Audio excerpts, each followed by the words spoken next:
السلام علیکم ورحمۃ اللہ۔ میرے پاکستانیوں، جو امریکہ کی جانب سے لیٹسٹ سٹیٹمنٹ آئی ہے وہ یہ آئی ہے کہ پاکستان نے آسیہ ملونہ کو رہا کیا۔ ہم اس بات کا خیر مقدم کرتے ہیں، یہ سٹیٹمنٹ آئی۔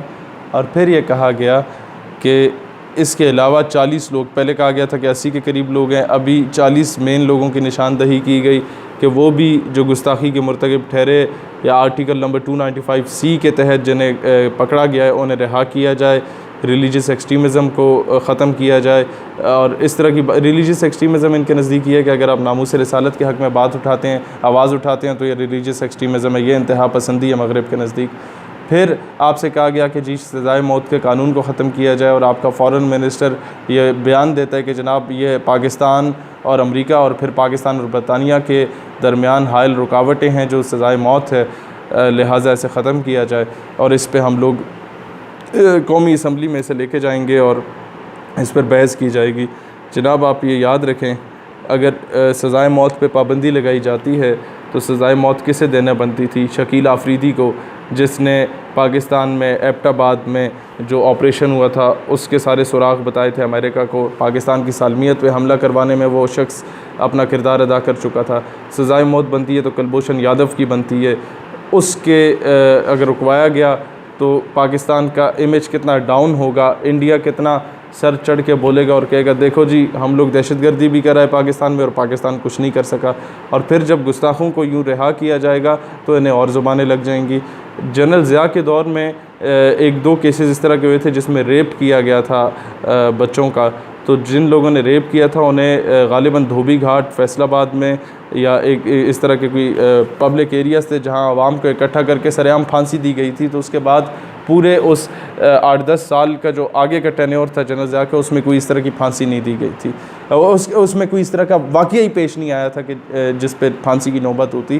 لہٰذا 2-4 گستاخوں کو بھی اگر آپ فی الفور ٹانگ دیتے ہیں جن پر فرد جرم عائد ہو چکا ہے، سرعام پھانسی دے دیتے ہیں، تو اس کے بعد کوئی شخص جرت نہیں کرے گا پاکستان میں بیٹھ کے اس طرح کی کوئی بات کرنے کی۔ ایون پاکستان سے باہر بیٹھ کے کوئی اس طرح کا بندہ بات نہیں کر سکے گا جو کہ پاکستان میں رہتا ہو اور باہر گیا ہو، ان کا اقامے لیے ہوں یا ان لوگوں نے ویزا لیے ہوں، وہاں کی نیشنلٹی لی ہو، کیونکہ اسے پتہ ہے کہ اس کا خاندان ادھر موجود ہے، حکومت جا کے انہیں پکڑے گی اور پھر ہمیں پریشرائز کیا جائے گا۔ اب حل یہی ہے کہ جتنے گستاخ پاکستان کے ہیں، پاکستان میں رہتے ہیں اور کبھی جرمنی میں بیٹھ کے، کبھی سوئٹزرلینڈ میں بیٹھ کے، کبھی برطانیہ میں بیٹھ کے حضور علیہ السلام کے خلاف عرضہ سرائی کر رہے ہیں، ایسے لوگوں کو بڑے آرام سے ہمارا فارن آفس اور ہمارا جو انٹیریئر منسٹری ہے یہ بڑے آرام سے ان کو پکڑ سکتی ہے، ان کے گھروں تک جا سکتی ہے، جا کے ان کا ریکارڈ نکال سکتی ہے، اور بڑے طریقہ کار ہوتے ہیں۔ جس طرح سے فالس فلیگ آپریشن کر کے ایک معصوم بندے کو مار آتے ہیں اور یہ جعلی پولیس مقابلوں میں مار آتے ہیں اپنے سیاسی دشمنوں کو، تو آپ حضور کے دشمنوں کو پراپر قانونی طور پہ ہی سزا دے دو یار۔ اگر جعلی پولیس مقابلوں میں نہیں مروانا، آپ قانونی طور پہ جب ان پہ 295C کا عائد ہو چکی ہے فرد جرم تو انہیں پھانسی دو۔ ایک چیز میں آپ کو بتانا چاہتا ہوں، یہود و نصارہ کبھی بھی آپ سے راضی نہیں ہوں گے۔ آپ آج ایک نہیں سارے گستاخوں کو بھی چھوڑ دیں پھر بھی یہ راضی نہیں ہوں گے۔ آپ پاکستان کے تمام چیزیں گروی رکھوا دیں پھر بھی راضی نہیں ہوں گے۔ یہ اینڈ ٹائم پہ آپ سے یہی کہیں گے جناب اپنی بیٹی ہمارے حوالے کرو جس طرح عافیہ صدیقی حوالے کی، اپنی بہن ہمارے حوالے کرو جس طرح عافیہ صدیقی ہمارے حوالے کی، ہم تمہارے بچوں کو کچل کے چلے جائیں گے اسلام آباد کی سڑکوں پہ کرنل جوزف کی صورت میں، تم پھر ہمیں رات کی تاریکی میں نور خان ایئر بیس سے واپس سلوٹ مار کے بھیج دینا کیونکہ ہم تمہارے آقا ہیں، تم ہمارے غلام ہو۔ یہ کبھی آپ سے راضی نہیں ہوں گے۔ یہ پھر آپ کے ساتھ یہ کریں گے کہ جناب ریمنڈ ڈیوس کی صورت میں آپ کے 2 بچوں کو قتل کر کے چلے جائیں گے اور آپ ان کا کچھ نہیں بگاڑ سکیں گے، اور یہ جا کے دا کنٹریکٹر کتاب میں یہ لکھیں گے کہ پاکستانی $10 پہ اپنی ماں بیچنے کو تیار ہوتا ہے۔ پاکستان کی عزت، پاکستان کی حرمت کو پارا کر دیں گے۔ یہ یہود و نصارہ آپ سے کبھی راضی نہیں ہوں گے۔ آپ بے شک دوبارہ کئی ممتاز قادری ہیں ان سب کو پھانسی دے دی جائے، جو ممتاز قادری کو تو خیر ایک اپنا مقام ہے، ان سے کوئی مقابلہ کر ہی نہیں سکتا۔ اللہ تعالیٰ ان کے درجات بلند فرمائے اور ان کے صدقے ہمیں بھی وہ مقام عطا فرمائے۔ اینی ہاؤ جو بھی ممتاز قادری جیسا عمل کرے گا، کسی گستاخ کو مارے گا، اسے دوبارہ پھانسی دلوا دی جائے، پھر بھی یہ لوگ آپ سے راضی نہیں ہوں گے۔ جتنے گستاخ ہیں انہیں رہا کر دو، یہ راضی نہیں ہوں گے۔ آپ اپنے ہی ملک میں ڈرون اٹیکس ہوں، آپ ان کے خلاف ایک جملہ نہ بولیں۔ آپ کے 150-200 بچے باجوڑ مدرسے میں شہید کر دیے جائیں، 6 سے 12 سال کی عمر والے بچے، آپ چون چنا بھی نہ کریں، اور آپ کہیں کہ جی آپ ہی ہمارے بڑے ہیں، ہم آپ کے آگے سرنگوں ہیں، ہم گھٹنے ٹیک دیتے ہیں، پھر بھی آپ سے راضی نہیں ہوں گے۔ یہ سلالہ چیک پوسٹ پہ ہمارے فوجی جوانوں کو شہید کر کے چلے جائیں، آپ انہیں کوئی جواب نہ دیں، یہ پھر بھی آپ سے خوش نہیں ہوں گے۔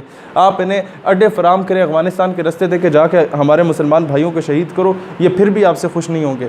یہ آپ کو بار بار کہیں گے بیٹا جان do more do more do مور۔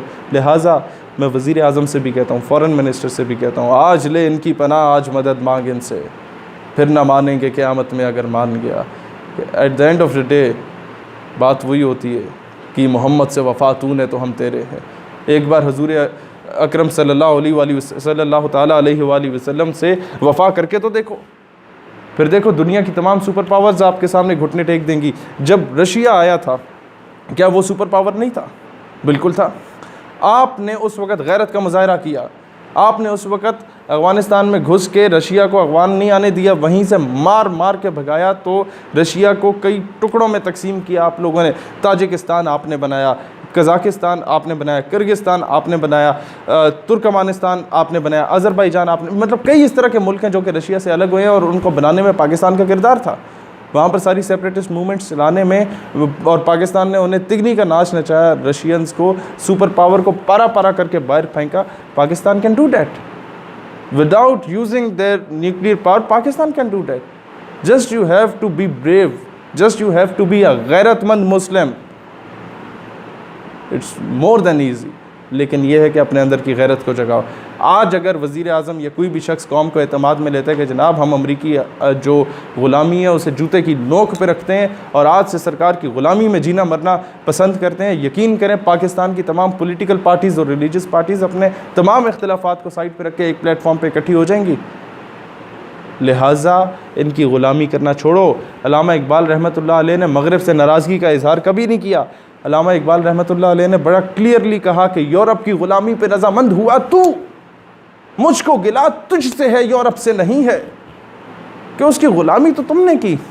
جب تک آپ اپنی سی وی اٹھا کے کسی پنڈ کے چودھری کے پاس نہیں لے کے جاتے کہ جناب میں آپ کا مزارہ بننا چاہتا ہوں، میں آپ کا نوکر بننا چاہتا ہوں، میں آپ کا کمی بننا چاہتا ہوں، پنڈ کا چودھری آپ کو خامہ خواہ میں کمی تھوڑی بناتا ہے۔ آپ تو خود جا کے اس کے کھیتوں میں ہل چلاتے ہیں، آپ تو خود جا کے اس کے آگے بھیک مانگتے ہیں۔ لہٰذا امریکہ کا کمی بننا چھوڑو۔ تم لوگ جو جا کے کشکول پھیلاتے ہو، اس سے صرف تم لوگ بھکاری نہیں سمجھے جاتے، تم لوگ تو اتنا کما لیتے ہو کہ باہر جا کے اپنے پلاٹس خرید سکتے ہو، باہر جا کے پورے آئی لینڈ خرید لیتے ہو۔ اب میں اس شخص کا نام نہیں لینا چاہتا، تم لوگ باہر جا کے پورے محل خرید لیتے ہو، برطانیہ میں بڑی بلڈنگز خرید لیتے ہو۔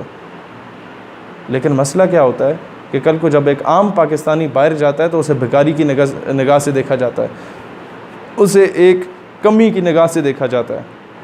کیوں؟ کیونکہ حکمران پیسے مانگنے والا ہے۔ لہٰذا جو مانگے تانگے کی 2 روٹیاں کھاتے ہو، اس کو مسترد کر کے حق حلال کی آدھی روٹی پہ بھی گزارا کر لو، اور اس قوم کو غیرت مند بنا دو۔ یہ قوم ڈیم کے لیے بھی فنڈ دینا جانے گی، یہ قوم عظیم قوم ہے، قربانیاں دینا جانتی ہے، لیکن خدا را ان کے جذبات سے نہ کھیلو۔